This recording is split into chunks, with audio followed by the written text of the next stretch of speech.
isn't he? I never thought so.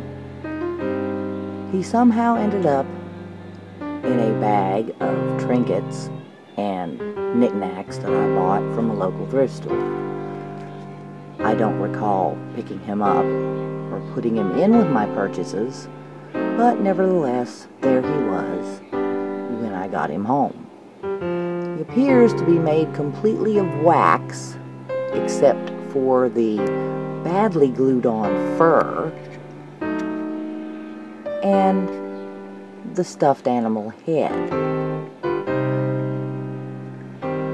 He's just creepy. I mean, creepy from the get-go. And ever since I brought him home, things have gotten weird. And apparently, my other two purchases, which I got on purpose, are friends of his.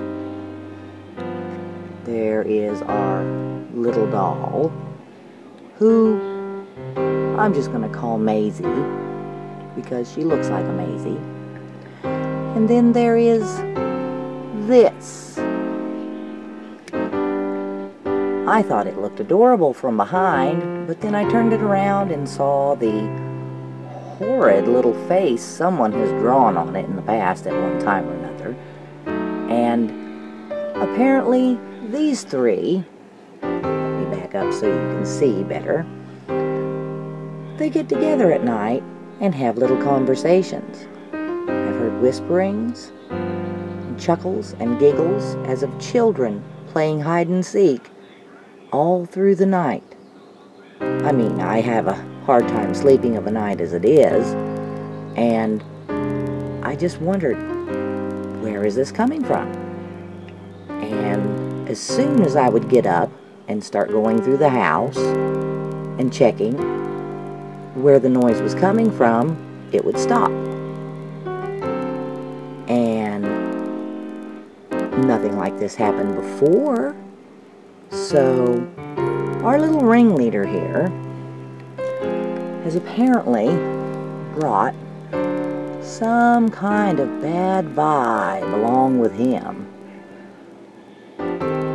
And he's like super creepy. And a 5-year-old could have put him together. But maybe sometime in the future, there will be more extensive stories about our active little guest.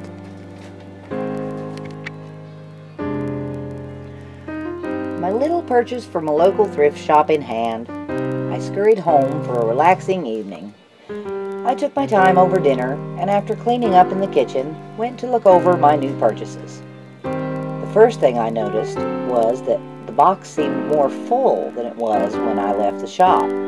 I hefted the smallish box, and it didn't seem any heavier than before, so not really caring or worrying about it, I began taking out my new collectibles. I unwrapped and set out my matching cat figurines, one white, one black, a doll with early 20th century school uniform on, let's call her Maisie, and this little floppy homemade doll that appeared to have been made from a small towel or doll blanket. It had a bonnet of sorts, but no face. Until later. I chose it because of this sinister lack of a face. I like to collect items that are totally random or have a creep factor. I mean, hell, I sleep with a large stuffed bear that scares the hell out of everybody. They say its eyes follow them everywhere in the room.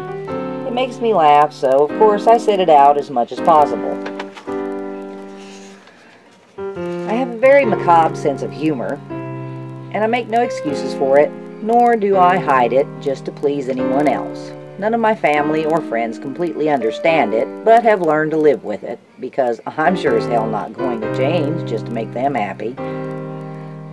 I spent entirely too many years doing just that for the sake of a relationship or other acquaintances. So one day, I just said, fuck it. I'm not going to stifle myself just to fit in with people I tolerate at best and at worst completely loathe to even be around. But I digress. Back to the story at hand. I placed my new acquisitions on the dining table and went to toss the empty, or at least I thought, box in the floor. Something went clunk, but not in an I just broke something way. I leaned over and started pawing around in the discarded newspaper the other items had been wrapped in, and there it was, a rabbit figurine, about 8 inches tall, in a sitting position. The reason I never felt any difference in the weight of the box was that it didn't weigh hardly anything. When I picked it up, it felt greasy almost. That was because whoever made the little monstrosity had formed its body out of wax, with clumps of dirty brown fur stuck on it. Its head was from a stuffed toy, the same dirty brown, and its face was, I guess you would say, blank and depressing looking. All in all, it was just gross looking, like someone took a favorite toy that was falling apart and used old candle stubs to fashion it a body, and then stuck the head on with greasy, waxy hands. As an added touch, it had this filthy lace collar with a little pink silk rose on it around its neck. I took some pics with my phone, and the next day sent them with a message to my friend who ran the shop to see if she recognized it. She didn't. Said she'd never seen the butt-ugly thing before. I said it may have already been in the box and we just never noticed, and she told me it couldn't have because she had turned the box upside down over the trash bin to get some scraps of paper and whatnot out before she packed up my stuff. I closed out the chat window, feeling a bit ill at ease. No one could have slipped it in without my noticing, because I went straight home with the box and had never set it down anywhere along the walk home to my apartment, until I sat it beside me on my porch to open the door. I picked the homely little thing up, turning it over this way and that, to maybe see if there was a sticker or other identifying mark on it, but there was none. Puzzled, but rather happy with my odd little bunny, I sat him between the schoolgirl and the little faceless doll on a shelf. It wasn't long before I was being awoken almost nightly to hear whispered conversation somewhere close by. At first I just chalked it up to my neighbors up late, but as it happened over and over, night after night, I began to distinguish at least 3 different voices. I set up my digital camcorder in different rooms each night, but saw absolutely nothing on any of the footage, so I deleted all of it. Then I had the idea to set my digital voice recorder, yeah, I'm a bit of an amateur spirit hunter, to record each night. Now, whilst all this was going on, I was still being awoke up nightly hearing these voices. But until I sat the recorder near the shelf with my dolls and such on it, I always had nothing but normal night sounds, my cats, cars going by, etc. The next morning, as I had my coffee, I hit the playback on the recorder, and for the first couple hours, nothing. So I skipped forward until I started hearing something clearly recorded and backed up the recording. I heard what was clearly a male voice say, "I think she's getting too damn nosy if you ask me." That wasn't ominous or anything. Then a female voice, "Don't be stupid. She's put away that dumb camera, hasn't she?" Yet another childish-sounding voice piped up. "She did fiddle with the books below us before she went to bed, though." This was said in a wondering type tone. Female, "Well, then why don't you climb down there and tell us what you see?" Childish, "All right, but you'll have to help me back up somehow, or she'll really start to get nosy." Male, "She'd leave well enough alone if she knows what's good for her." This exchange was followed by some quiet shuffling noises. Female, "You see anything?" Childish, "Nothing so far." It seemed to me the voice of the childlike creature was changing, getting deeper, more growly. More sliding and shuffling sounds. Childish, voice getting deeper and more growly, word by word. "Oh, what a clever girl. Too clever by far, I think. If a girl was really clever, She'd know to mind her own fucking business. I was dumbfounded at the beginning, but this last was spoken directly into the recorder, sounding almost demonic. But it was the next statement that chilled me to the core. Female. I guess we know what that means. Male. Yes, I'll take care of the irritating furry beasts. My cats, I'm assuming. We can make it look like a home break-in gone wrong, I guess. A bit more scuffling. The floppy doll regained the shelf, I'm guessing. Childish. I guess, if it must be done. This said sadly in its former childlike speech. But I like it here. I'm tired of the shops. Male. Well, is it my fault you two can't talk quieter? No, you just have to ignore everything I try and tell you. Female. Listen, asshole, if it weren't for us getting you into the box while she wasn't looking, who knows what would have happened to you? Male.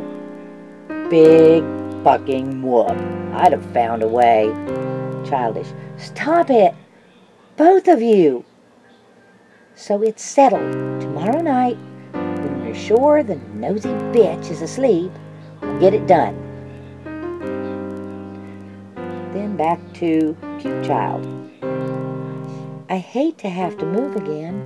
It gets harder each time to stay together. After cleaning up the coffee I spit all over, I grabbed the box, threw the evil things inside with the wads of paper, and just for good measure shattered the doll's head and body, which was porcelain, and the beautiful cat figurines to be on the safe side. The combo of the wax and newspaper seemed to do the trick. It made a lovely glow, and if there were tiny screams, well, that could have been anything. Then I double-bagged it all and took the whole mess to a shopping center dumpster and threw it in. Weeks went by without there seeming to be any repercussions associated with my ordeal. Then a friend came by, and as we relaxed with coffee, she said, "You'll never guess what someone threw out in our store's dumpster a while back. Silly me, just kept forgetting they were in my trunk." I had to think a bit, then the horrible cold sinking feeling hit me. She worked at the same shopping center where I had dumped the remains of the dolls. She came back in with a canvas bag. She was going green. She talked as she bent over the bag. "I know how you like odd, creepy things, and this seemed right up your long, dark alley, so to speak." The scream slowly built as first she pulled out the schoolgirl doll, the horrid rabbit, and then the faceless rag doll. Only now it had red eyes and a screaming black mouth. After my vacation at the sanatorium, the doctors say I'm greatly recovered from my breakdown, but I don't collect things anymore.